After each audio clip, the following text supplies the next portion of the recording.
Bueno, en el año de 1974, durante el gobierno de general Juan Domingo Perón, decreto presidencial determina que las agencias extranjeras como UPI, Reuters, AP y las demás no podían, es decir, no es que no podían, los diarios no iban a poder publicar noticias de la Argentina, de las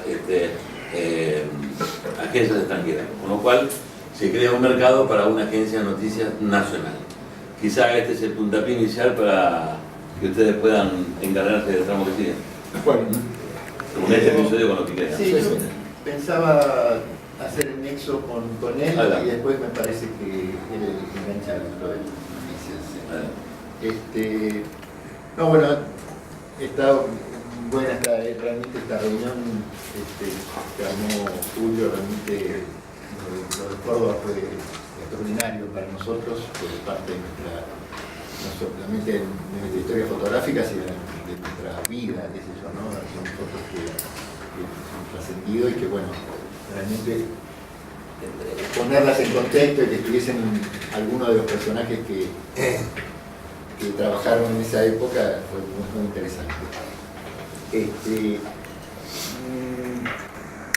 Efectivamente, hay algo por ahí en la generación de los fotógrafos que sí, ¿no? Que pensamos, como había dicho Julio antes, que la historia empieza con nosotros. Con algunas, y tiene algunos justificativos, digamos, esa sensación que sentimos en mi generación. Yo, como tantos otros, yo comencé a hacer fotos durante la dictadura. Es decir, ese es un corte existencial, digamos, por decirlo en la parte humana, pero político y cultural y todo, que es insoslayable. Con el nexo, por eso quería justo enganchar de que mi primer contacto con la fotografía fue que fui laboratorista del diario Noticias.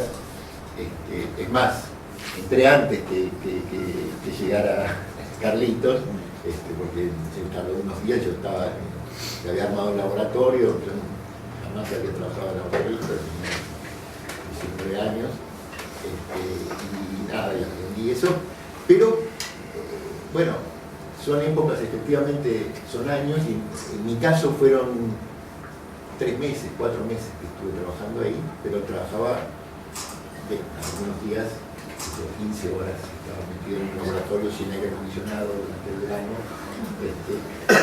pero y es más, no conocí nada de la vida interna del diario, ¿no? Porque estaba encerrado, y lo conocí sí a los fotógrafos, y ahí fue mi primer contacto con sentir que, bueno, hay fotógrafos que fue algo mágico, digamos, en eso, ¿no? Que salían a la calle. Para mí, digamos, la figura más importante en ese momento, al cual yo le cogí las fotos, es César Sichero, ¿no? Que a mí me impresionaba. Sí, era impresionante. Sí. Me impresionaba porque siempre tenía algo distinto, digamos, y unas fotos extraordinarias, ¿no? Además, efectivamente, para la tapa se hacían copias 30 por 40, ¿no? Yo hasta hace poco conservé una de Perón, que se usó para la tapa, una foto de César, la de perfil, que es una foto extraordinaria, un retrato del Perón viejo, muy buena. Bueno, me voy a hacer la colimba, Obuco, eso creo que también limpió, hace 14 meses allá, y un poquito también, ¿no? No, yo estuve en la frontera con Chile cuando fue lo de Vigo. Desde los Andes. Tuve suerte. Y digamos, cuando salí eso, digamos, pasó un tiempo prolongado. Yo me dediqué a la fotografía, pero a hacer sociales, a hacer fotos para mí, qué sé yo, un aprendizaje muy rudimentario, ¿no? Un amigo, etc. Hasta que me lo cruzo en la calle a César y le digo, che, bueno, quiero laburar, hacer mi cocina, no sé qué, pero nunca me dio pelota. Y el que efectivamente me tomó es Víctor Stenger. Al poco tiempo después él se fue. Pero también yo trabajé un año ahí en Sigla, y ese creo que efectivamente creo que para nuestra profesión es un corte muy importante, digamos, desde el punto de vista de los fotógrafos, porque noticias es importante por el uso de la fotografía y porque nacieron esos fotógrafos, arribaron ahí, pero el intento, digamos, frustrado en cierta forma de hacer una agencia a la europea, digamos, ¿no? Yo cuando entré ya se habían ido varios, ya no estaba Roma, entré en el 77, digamos. Yo fui el primer corresponsal que tuvo Sigla. Claro. Porque cuando me fui, que me tuve que ir rápido, logré que Groma me hiciera una cartita diciendo, yo le hice una carta, era corresponsal de Sigla en Europa. Bueno, ahí entré a trabajar también con otro ex laboratorista de noticias, que es Daniel Merle, que él sí estuvo hasta el final del diario. Por una de esas casualidades de la historia, por ahí hay una niña que es hija de Daniel.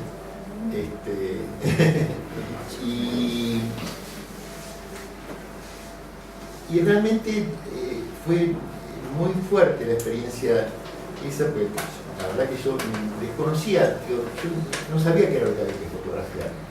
¿Qué era eso de hacer fotos periodísticas, ¿no? ¿Qué había que hacer? Entonces, digamos, técnicamente sabía resolver las cosas. Y ahí, digamos, fue como un ABC que sirvió por los próximos 20 años al menos de mi carrera fotográfica, ¿no? El sentido de saber esperar, comunicarse, y el hecho de que se evitaba. Uno llegaba, revelaba el rollo, tal vez como en una agencia, digamos, eso era parecido, pero pasaba por las manos de un editor que en vez de, como en el caso de la agencia, que edita una foto, digamos, que sale al servicio, especialmente, se hacía una nota, ¿no? Entonces, uno tenía que tener una variedad suficiente de fotos y una aproximación a ese tema que fuese narrativamente suficiente, digamos, para distintos medios a los que se le iba a ofrecer. Entonces, ya, digamos, narro esto porque creo que es un corte, no solo los que pasamos por ahí brevemente, en mi caso, que un fotógrafo rudimentario en esa época, digamos, no tenía nada que sobresaliera,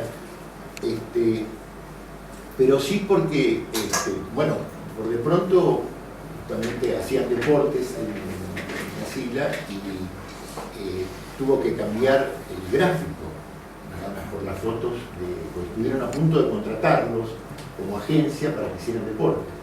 Y Eduardo Forte tuvo que hacer una maniobra y empezaron a comprar teles largos, un 500 catadre óptico como se usaba en esa época, que fueron los primeros que usaron teles largos para tener escenas. Es decir, que forzaron cambios profesionales en el resto de los fotógrafos y de las empresas.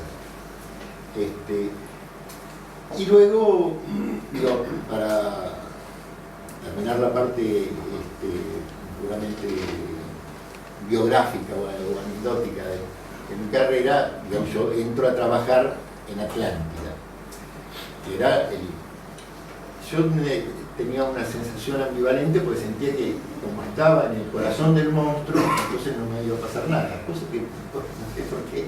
Digo, tampoco le pasó casi nada, a nadie le pasó nada en sí, a pesar de que fue la policía durante la dictadura y todo, llenaron la agencia. A ninguno de nosotros nos pasó nada, que esas cosas insólitas de la vida política argentina. Y ahí conocí, digamos, con lo que para mí era un corte, a pesar de esta historia anterior, que era muy rica y que yo la había visto como lector, ¿no? La de Siete Días, etc. Atlántida, digamos, solo tenía lo peor de toda esa modernización, ¿no? Lo único que yo aprendí muy rápidamente, y que eso también me sirvió, es a exponer bien, o sea que muchos fotógrafos antiguos no hacían eso, 3 metros 8, amparazo al pecho, etc. Porque hacíamos diapo color inmediatamente. ¿Quedaron largo? No, pero Redondeo. tranquilo.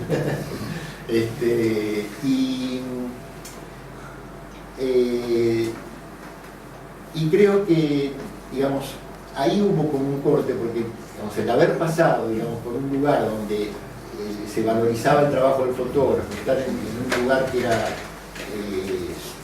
a la vieja usanza, con un jefe despótico, donde las notas se mandaban, donde los que hacían carrera, digamos, finalmente fueron los que hacían lo que se llamaban las grandes producciones, ¿no? Ahí entran, digamos, ya a fines de los 70, comienzos de los 80, la iluminación con flashes, entonces se iba y se iluminaba un personaje, ¿no? Eso es una gran producción, ¿no? Digamos, esa era digamos, yo pasé por ahí, sacaba mis fotos por mi cuenta, que guardaba, eso es un vicio que adquirimos junto con amigos, ¿no? Con Daniel Merle, bueno, y otro fotógrafo que es muy importante en mi vida, digamos, y en esos años, que es Guillermo Loyato, ¿no? Que fuimos así como compañeros en una época en la que hablábamos solo entre pocos amigos, ¿no? Porque uno no podía socializar absolutamente. Entonces, de ahí, digamos, de ese cruce y de lo que va a contar Eduardo ahora de la experiencia de las agencias y de los que estábamos en otros en editoriales, como Pesuchel, yo y otras personas más, ese descontento que llevaba nuestra profesión, la presión en la cabeza de la dictadura, hace que aparezca ese grupo al cual yo no participé, digamos, en la primera muestra anual, sí participé con fotos, pero no participé en la organización, en Eduardo, sí. Pero es un punto muy importante porque, digamos, para hacerla corta, más, realmente la primera muestra fotográficamente no es tan importante, digamos, uno tal vez ve las fotos que hay ahí, no sé si está bien, estaban bien para ese momento, digamos, no creo que trasciendan, habría que reverlas en tal caso, pero sí significó la refundación de la Ágreda, porque la Ágreda existía, era un sello que servía, que firmaba el presidente de la Ágreda para poder hacer fútbol. Nosotros nos presentamos en el 83 a elecciones de la Ágreda, con una lista que se llamaba Renovación, y perdimos por un voto, con una lista que nos macarteó, como se decía en esa época, ¿no? Diciendo que éramos zurdos, etcétera, etcétera. Infamia. Sin duda, la calumnia. Pero paradojas, digamos, de la historia, digamos, esa comisión directiva, entre las cuales no era toda mala gente, ni mucho menos,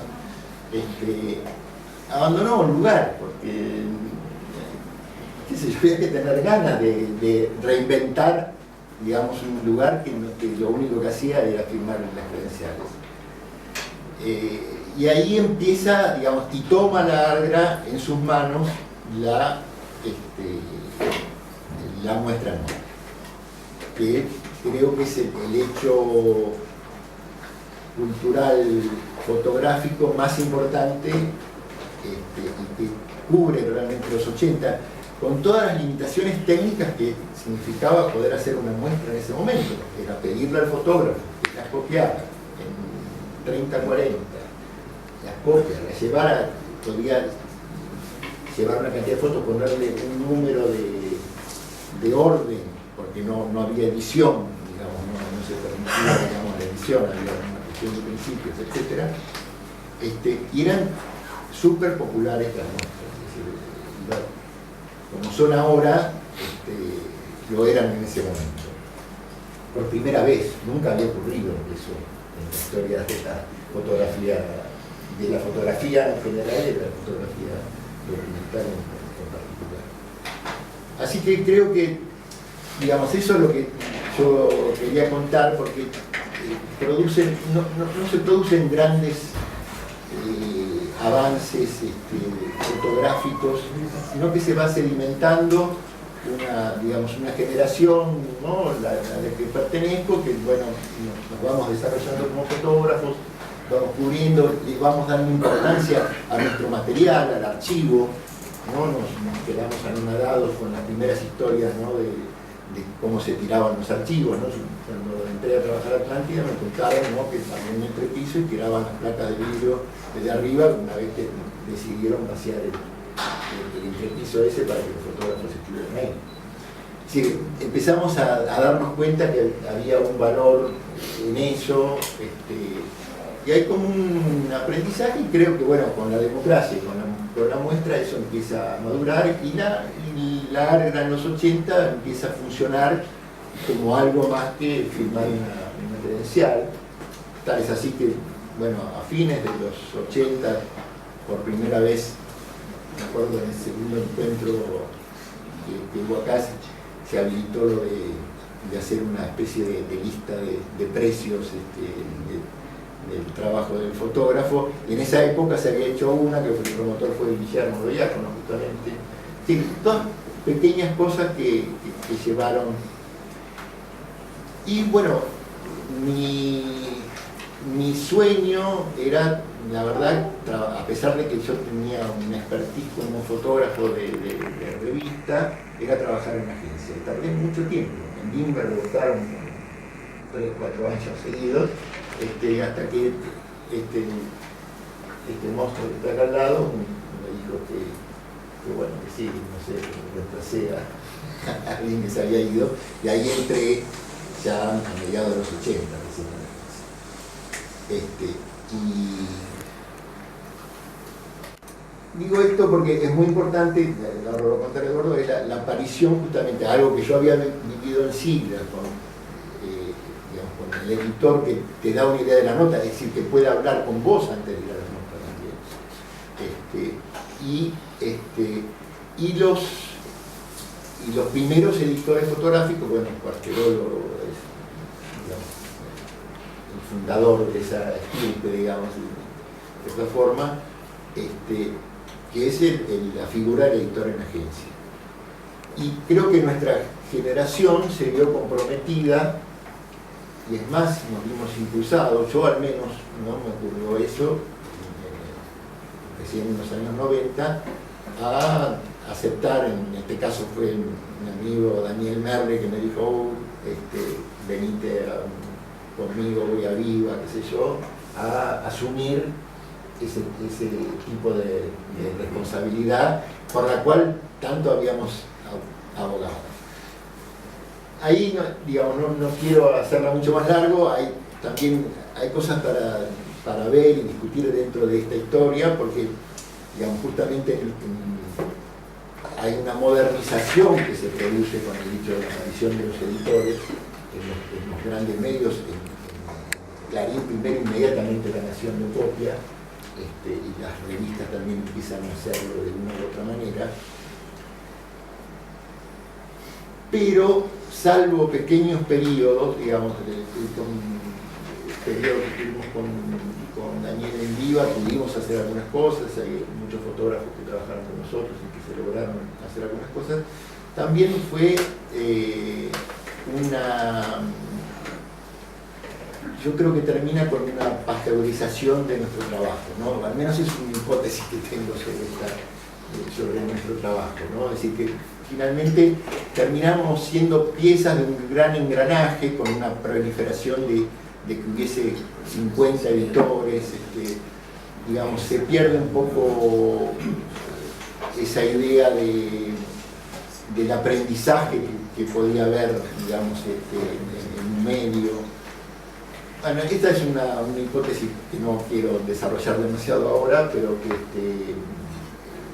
me parece que también hay que rever ese periodo antes del salto tecnológico que significa la digitalización, que fue el último intento de modernización en la escuela clásica, digamos, del fotoperiodismo y de la prensa, de la fotografía en prensa impresa. No creo que no, nada más. Yo digo, mi paso por la agencia fue muy bueno, también en página, digamos, un momento más interesante. Yo creo que en los 80, digamos, era uno de los reporteros buenos, digamos, ¿no? que estaba. Y luego viene lo de ser editor, que yo la verdad que aprendí mucho, me gustó en parte, lo sufrí en otras, pero sobre todo conocí a grandes fotógrafos, ¿no? Es decir, tuve la suerte de mirar en la época en que cuando vos mencionabas lo de los contactos, ¿no? Yo agarraba en viva los 50 rollos de diapositiva con la lupa, uno ve que, ¿no? Y se pone un poco en la cabeza del tipo que estuvo haciendo y ves los errores y la genialidad, las cosas que a uno no se le hubieran ocurrido. Ves el mundo a través del tipo que fue a sacar la foto, ¿no? Que es una experiencia muy rara que cambia ahora en la edición de lo digital, ¿no? Todo mucho más rápido, ¿no? Yo puedo mirar 1000 fotos en 15 minutos. Oye, un fotógrafo puede hacer 2000 en 15 minutos. Sí, no, y también eso, y también se saca, ¿no? Hay de cambio cultural, pero bueno, esto se está acabando. Lo menciono simplemente porque hay como por ahí un ajuste de cuenta generacional, digamos, de qué hicimos, cómo lo hicimos, qué pasó con nuestras experiencias, digamos. Obviamente la historia sigue y además, por suerte, creo que todo lo que estamos acá, obviamente lo tenemos muy claro, pero con esto quiero terminar, digamos. Yo hago como esa, digamos, la Ardra en los 90 creo que el hecho fundamental que hace es tomar a cabezas, digamos, y defender esa historia y además con una metodología de intervención directa, ¿no? Que realmente fue muy importante, y esa es como, para mí es como una vuelta de tuerca que toma, digamos, de intervención directa en la Ardra, en la sociedad, en la relación con la sociedad. Y para mí el paso definitivo es que vino acompañado, pero que el empuje fue el reflotar de nuestra anual, que en los 90 realmente se perdió. Creo que el cambio tecnológico también ayudó, ¿no? Es decir, que sean digitales las fotos ayudó muchísimo a que las muestras se pudieran hacer, que se pudieran copiar, etc. Pero se lo hizo con buen tino, digamos, ¿no? Y con una forma, y ayudó a todas las cosas que está haciendo la ahora. Yo creo que este encuentro y con un agregado que quería hacer, que era hubo en los 80 hubo una separación entre los fotógrafos que hacíamos, éramos reporteros gráficos o hacíamos fotos directas o testimoniales, y el fotógrafo de autor, ¿no? Que así, además se creó un grupo del cual uno de los fundadores es Grossman, etc. Y a veces se paró. Ahora, lo que no se ha visto hasta ahora, y creo que también es algo para ver, es la interrelación que ha tenido y los beneficios mutuos que tuvieron la relación entre la fotografía periodísca, que la ejercimos de una u otra manera, y los fotógrafos que hicieron su carrera autoral o que de alguna manera llevaron al arte, ¿no? Ya lo hemos visto en otro encuentro con intervenciones, ¿no?, de otros fotógrafos, con Adriana Listido, que a pesar de que empezó como reportera gráfica, muy rápidamente esa carrera, pero digamos, la influencia que tiene sobre montones de los fotógrafos, que seguramente muchos de los cuales están acá, así como otras personas, y hay creo que eso es sumamente interesante, como hay esa avidez de los fotógrafos por crecer, y ese amor por la fotografía, no solo por la fotografía periodística, ¿no? Hay una cosa que los lleva siempre a tratar de buscar un maestro, y buscar algo, y buscar un taller, y la verdad que eso, y la ARGRA en ese sentido también está cumpliendo un papel. Digamos, acá tuvimos el caso de Res, que se acercó también con otro tipo de propuestas y de ideas, y creo que es sumamente rico. Y, bueno, disculpen que me extendí.